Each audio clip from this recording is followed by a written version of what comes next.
Yo, what's up guys? Good morning. Welcome back to the channel. Welcome to another video. We are back in Vegas.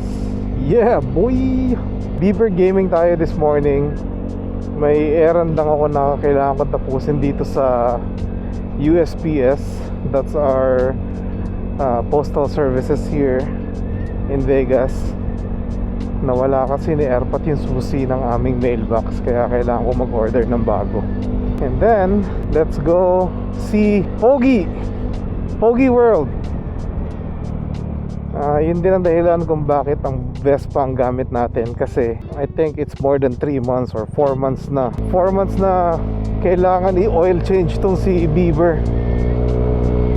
Sobrang lapit na ng USPS sa atin, hindi man tayo pinagpawisan. Matagal pa ata yung pag-gear up natin kaysa dun sa biyahe natin dito sa post office.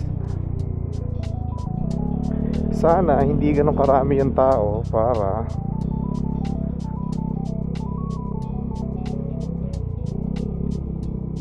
dito tayo sa lilim. Alright, sana hindi ganun karami yung tao dito para hindi naman tayo magtagal masyado. As I was saying, we're trying to bring si Bieber sa shop ni Pogi World para may oil change na siya. I don't know kung nasabi ko sa inyo, na-figure out na rin namin wala na yung check engine light niya. So na-erase na namin yon. Pati yung sa GTV actually natanggal namin without using the scan tool. So kailangan ko i-share sa inyo yon, yung mga subscribers natin dyan na naka GTV or naka Vespa. Na-figure out na namin yung naka TFT display kung paano tanggalin yung check engine, yung service light, pati rin yung sa GTV. Hindi pala talaga kailangan din sa dealer. You can do it on your own. Grabe, na-miss ko si Bieber. Sobrang dumi. Anyway, let's take care of the post office problem, and then punta tayo kanila Pogi. Parang overdressed din ako sa suot ko ngayon. Parang masyado mainit tong hoodie.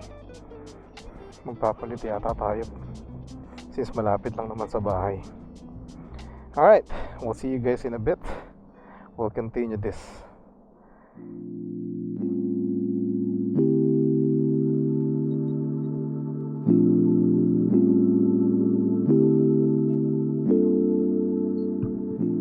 Shit's wild. It's so wild sometimes, you know, like it's crazy that when you go to an establishment and then yung taong tumutulong sa'yo is just having a bad day, and you know, you just feel that para kang inconvenient sa kanila and you were just there to do an errand, you know, and it's their job to do their job, but they're giving you attitude. It's crazy. And I understand, you know, people have their own problem, their own issues, you know. It's crazy. It's such a bad experience. Anyway, let's move on. Importante natapos ko yung dapat kong gawin sa post office. I just don't feel like I accomplished it though, you know. I feel like na-inconvenience ko yung worker na nagtatrabaho sa postal services, and I don't know, it's just wild to me. But anyway, balik tayo sa bahay. Drop off natin yung mail, and then I don't know, okay naman pag umaandar yung jacket ko eh. So I might just keep this jacket and go from there. Sorry for the early rant.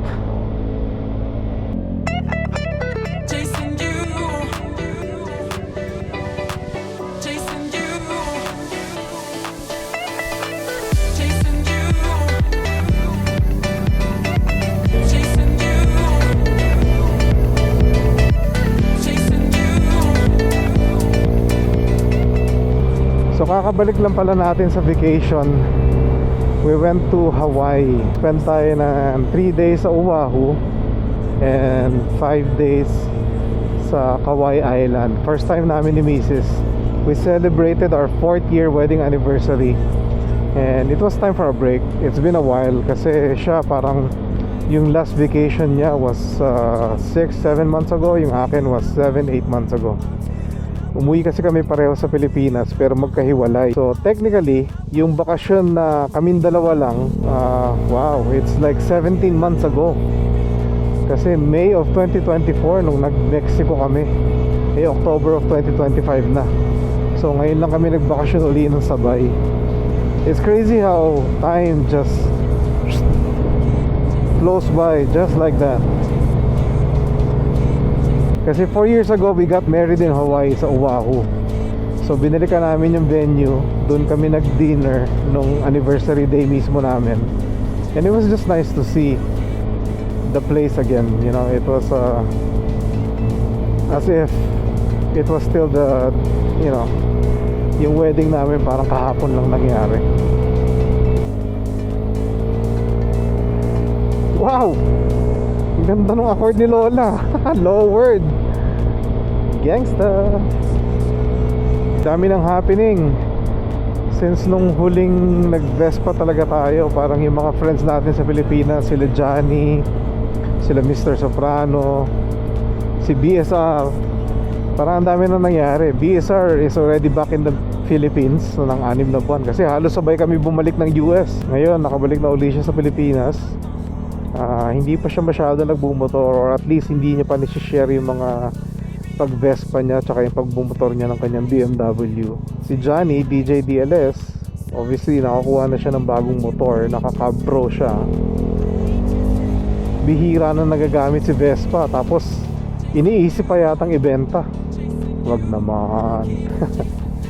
Si Mr. Soprano naman got his one of his dream bike. He got the R90.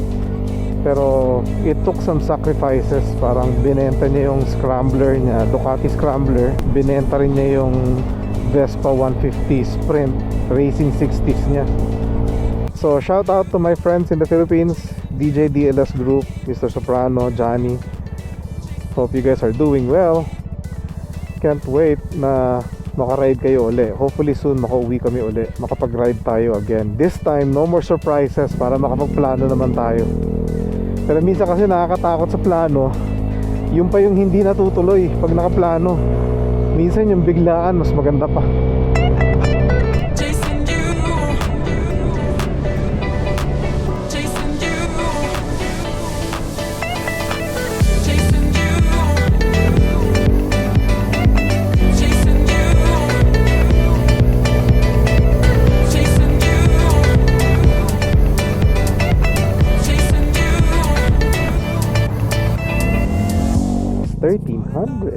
Ew!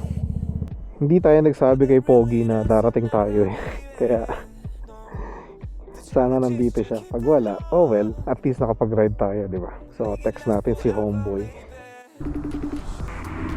What up, Chris? Woo! I'm here down the street, you know, by Walmart. You want me to pick you up? No. Hi, vlog. Wait, how come you didn't tell me you're going there? Because you said you're just gonna be in the garage working on the bike. I was, but then Paping made me. I'm just gonna go home then. No, don't. Just wait for me. Okay. Bye-bye. What's up, bro? Oh, snap. We're gonna test Pogi's track bike. Fresh tires. I'm just gonna go around the block. I'm not gonna do anything crazy.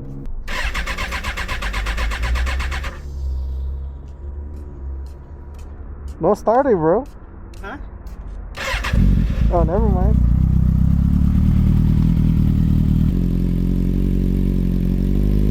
This is Pogi World's track bike. Sasama siya kanila Omark TV on November para magta-track day na rin siya. Can you try it? That's a nice shirt actually.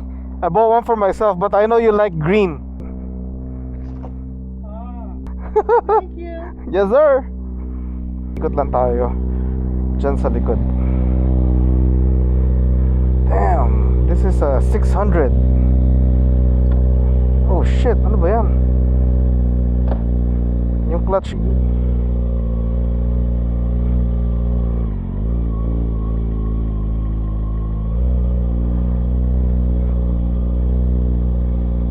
Okay, brakes good.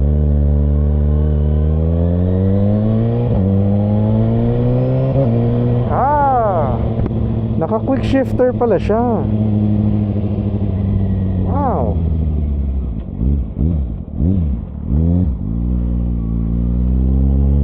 Astig din ah. Sana maganda yung view ng ating camera.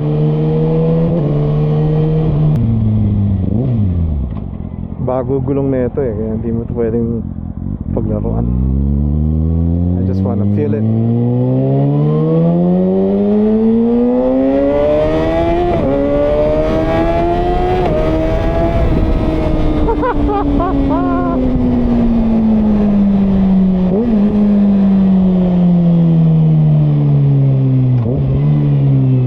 That's cool.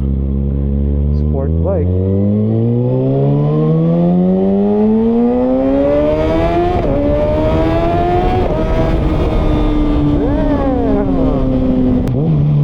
Pero like I said, we're just testing.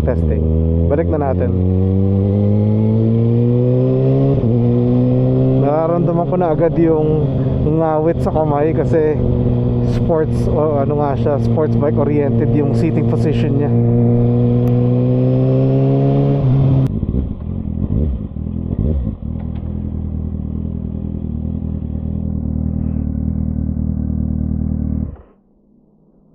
Nice, Pogs.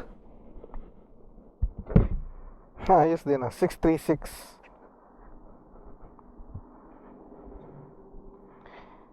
Naka-exhaust slip-on M4. Pero this is his track bike. Omark TV, baka naman pwede mo tong ayusin, tanggalan ng chicken strips.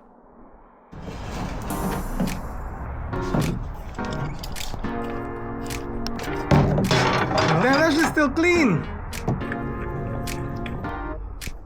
No metal chip. You change yours on the Sprint, yeah? Yeah. There's a big gap, but this one is gonna fill the hole.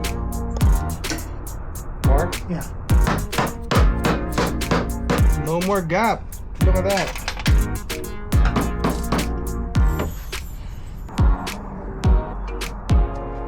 Damn, what oil did you put, bro? Hands oil. You ready?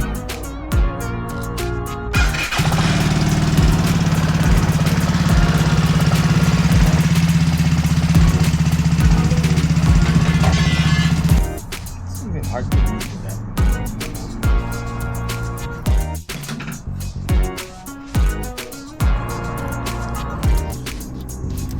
So you should get. Oh, you don't have to do it, right?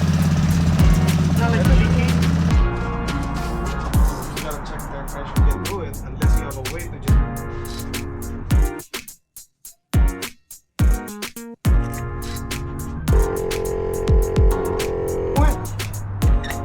When I came back.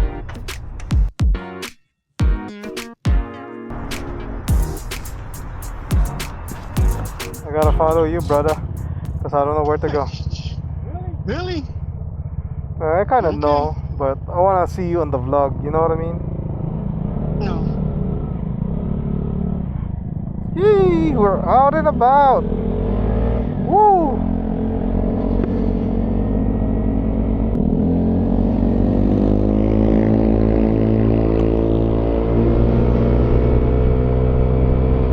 Thanks, folks, for pimping my ride. Yee! Just by the wall, man. Go by the wall. Well, follow me like this. All right, here. We're gonna do it right here. Don't hit the Lotus. They're gonna cry.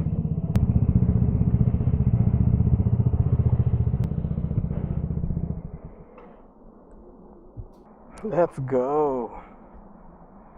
All right, let's do this.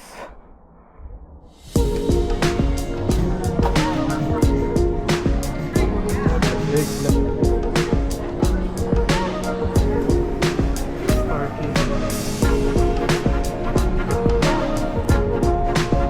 It's like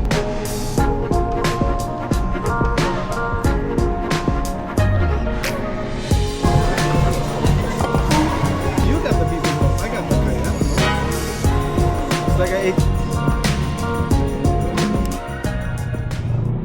some good Korean barbecue, whatever it is. I don't even know what we ate, man, to be honest with you. I'm pressing the wrong one. Stupid. There you go. Dude, the last time I fueled this bike was New Year's Eve, bro. Damn. I know. Alright, we're back home again. God damn!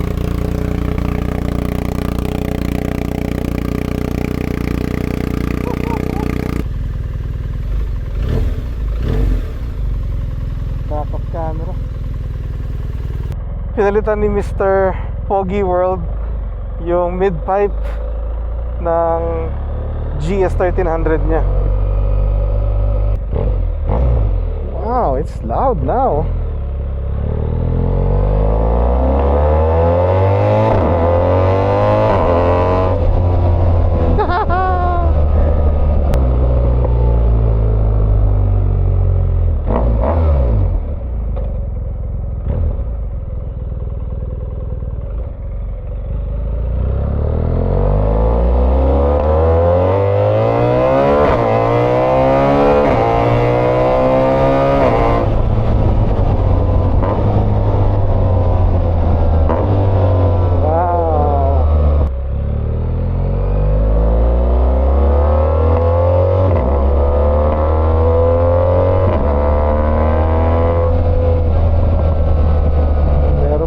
Backfire.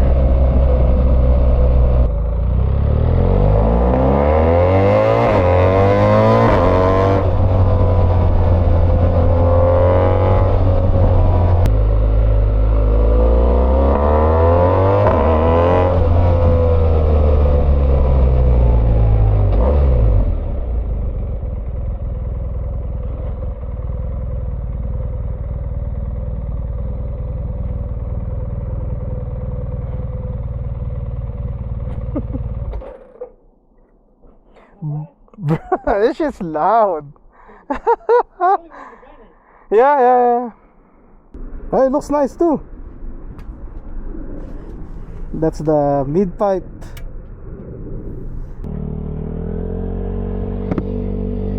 Okay, on the way home. Tapos na ang ating hangout lunch with Mr. Foggy World. So we got at least 3 things done for the Vespa today. Na change oil na siya. We got the swing arm, rear swing arm bushing done. Hindi ko pa naman nararamdaman yung difference niya, pero malaki yung gap na finil niya, tsaka mas matigas na unit yun versus the stock. And the third thing is yung intake pipe natin na mga regalo ni Mr. Sarap Vlogs. Finally na-install na rin dito sa motor. I think he gave that to me last year pa. And then tomorrow we are back to work. The grind continues. Again, thank you kay Foggy World for doing the services for the Beaver. He's been asking me for a long time na i-drop off ko sa kanya yung motor para gagawin na lang niya on his spare time.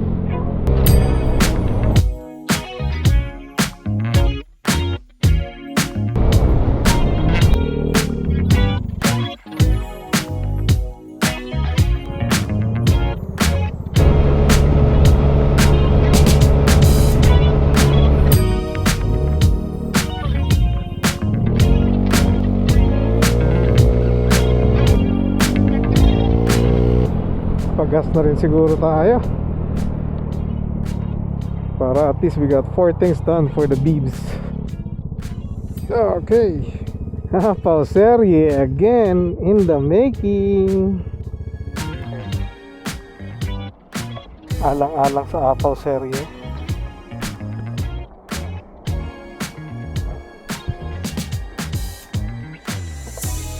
Wish me luck. I think that's on the neck, no?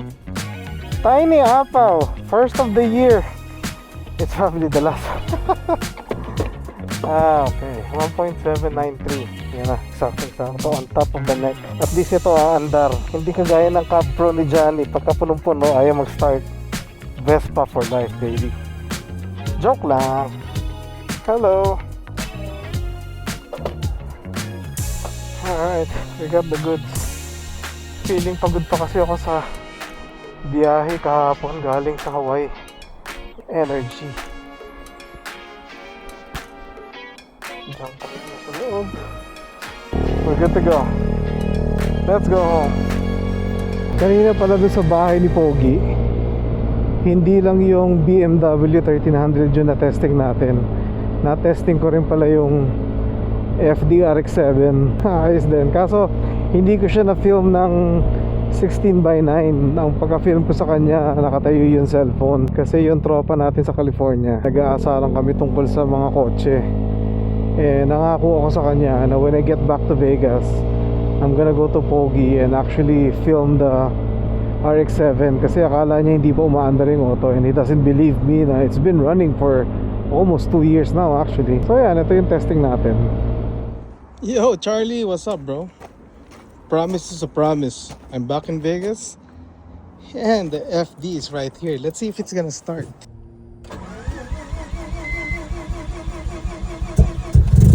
Woo! Damn!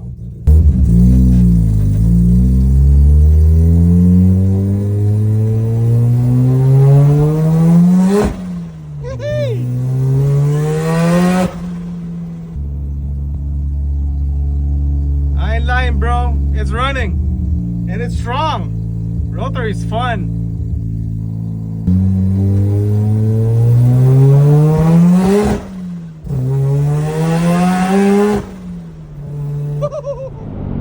Super healthy car, grabe. Sinuwerte si Pogi dun sa nakuha niyang rotary kasi crate crate engine or crate rotary from Mazda yung nakuha niya. So brand new na rotary talaga. Kaya alam mong fresh. And he built it, he put it together, inayos na yung mga issue na maliliit tsaka mga malalaki. Pero the car's been running. Kailangan na lang ng tono. And that's soon, I'm pretty sure. Alright, we are finally home.